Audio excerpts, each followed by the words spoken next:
Tonight, a playwright takes on his culture with both anger and humour.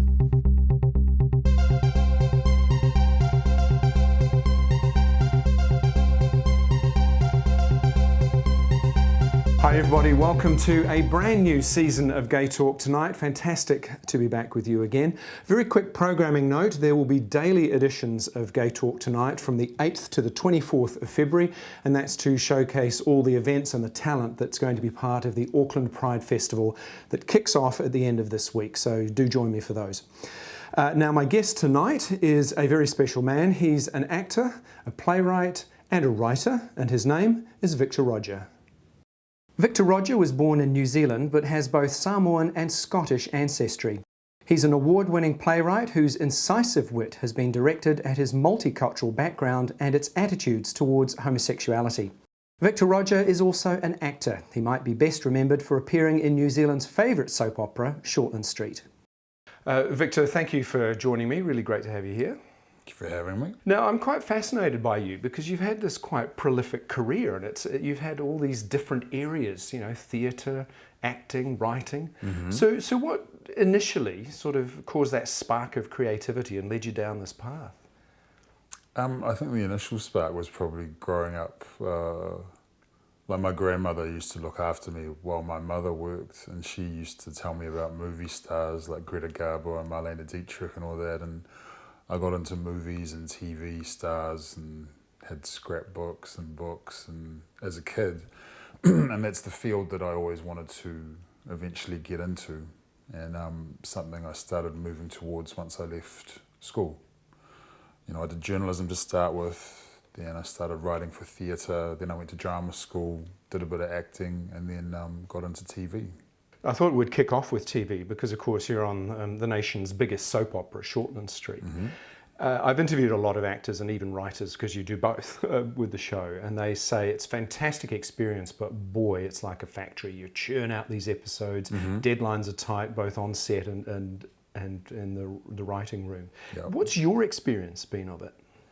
Yeah, well, deadlines have been the bane of my existence for my entire career and continue to be so, and it's quite tough with Shortland Street because it is like a factory kind of environment, and you've got to kind of deliver on time, and I haven't always, so I've always struggled with that, and with most of my work in general I've struggled with the deadline thing. But yeah, you do learn to tune it out, and it's been almost 13 years now for me that I've been writing for it. As an actor, I'd never done fast turnaround TV until I went on the show, and yeah, I would never criticise another actor now that I have had that experience, because it is so fast and you sort of have to be on your game, and woe betide you if you're not. Has it changed your life, any being so recognisable? I mean, it's a 7 p.m. time slot, so the audience is quite large. Have you had any feedback from the public at all? I mean, when you are working on a public show like that, you're always getting feedback from every person that you meet, often negative, but sometimes positive. Yeah, everyone, when they find out that you work for the show, has their opinion and are quite willing to give it to you. But it's different when you're on screen though, and they can recognise you at the supermarket. Well, look, you know, I was only on for a couple of months, so that didn't really impact me at all, except bizarrely when I was in Sydney out of my mind at a party for New Year's Eve, when someone recognised me from the show, just at the point I didn't want to be recognised. Let's turn to your writing. So you're an award-winning playwright, and you've done yes, and you've done a series of plays over the years. Yeah. What is it that motivates you, and what is the main thing that you feel you have to say in your writing? It was funny. I had an interview the other day, and I was saying most of the stuff that I've written has started from a place of anger, like something that has made me angry. Even if the work itself has turned out to be a comedy, it's normally from something that's irked me or made me quite angry and wanted to address or portray.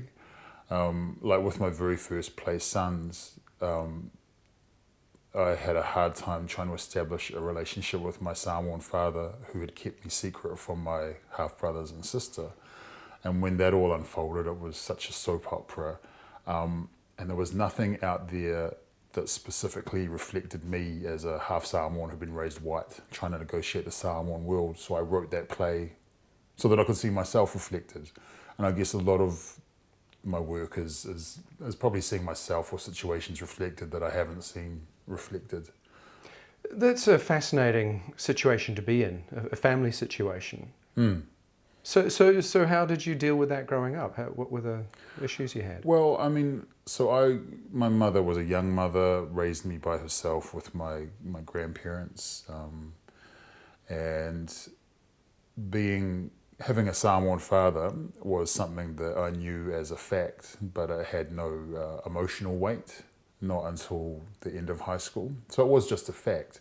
And people would put, particularly growing up in Christchurch, would put being brown and being other on you, even though you may not have felt brown or other, continually reinforced as other. And that's something I'm very aware of as a Afakasi, half-caste Samoan that a lot of us go through.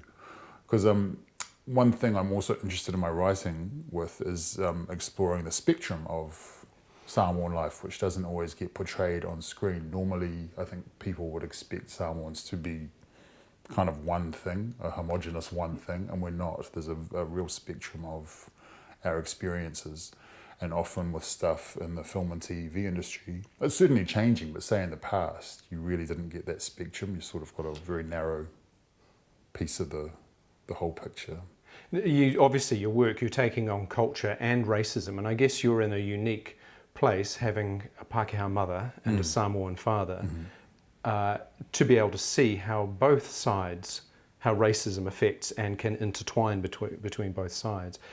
How do you explore that, and what are your thoughts around racism, particularly in a country like New Zealand now in the 21st century? Yeah, well, it's interesting being mixed race because, and this is something a lot of mixed race people that I speak to, no matter what their permutation will say, Malcolm Gladwell said it best because he is part West Indian, and he was saying he never feels browner than when he is with his white cousins and never feels whiter than when he is with his West Indian cousins.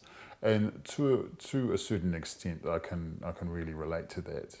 You know, not having been raised with the culture, I'm not quite an outsider, but I am sort of an outsider. Well, no, yeah, to a degree I am an outsider when I look at it. But I mean, I know it and understand it a lot more than I used to.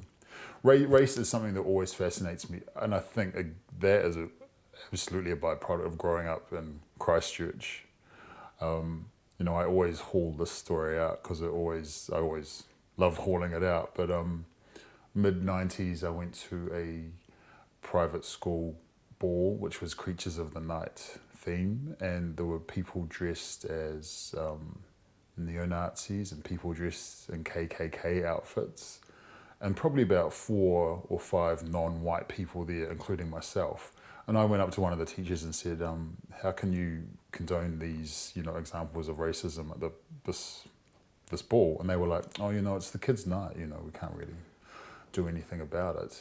And I like to think that wouldn't happen now, and I probably wouldn't happen now, but one of the projects I've been working on lately is called Can All Read and Write, which is, I think, a descendant of that story, and that's from a group of largely Pacific Island kids won a business development award a couple of years ago, and the white guy presenting the award said, I assure you they can all read and write, as a joke.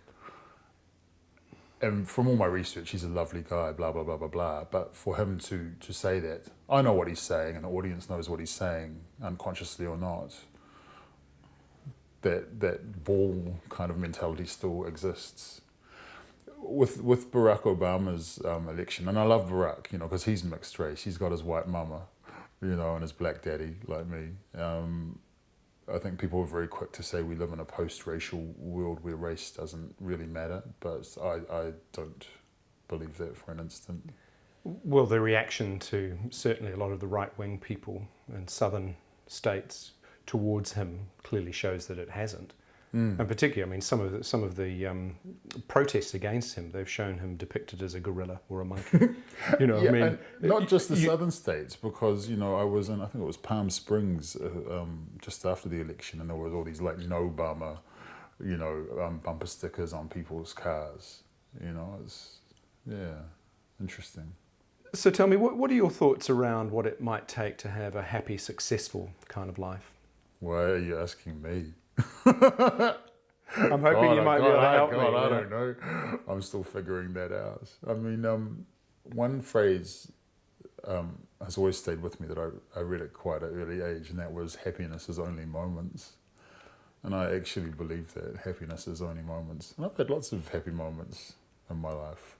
Can you sustain happiness? Well, I don't know. I'm a Gemini. What can I say? Victor Rodger, thank you so much. Been a pleasure. Thank you. Next week, singer, actor and cabaret star Mika talks about his career and his philanthropy. And coming soon, the gorgeous singer Marie Sheehan talks about her brand new album. Well, Gay Talk Tonight will be back next Sunday, but do catch my daily shows commemorating the Auckland Pride Festival. Those kick off on Friday the 8th of February. See you then.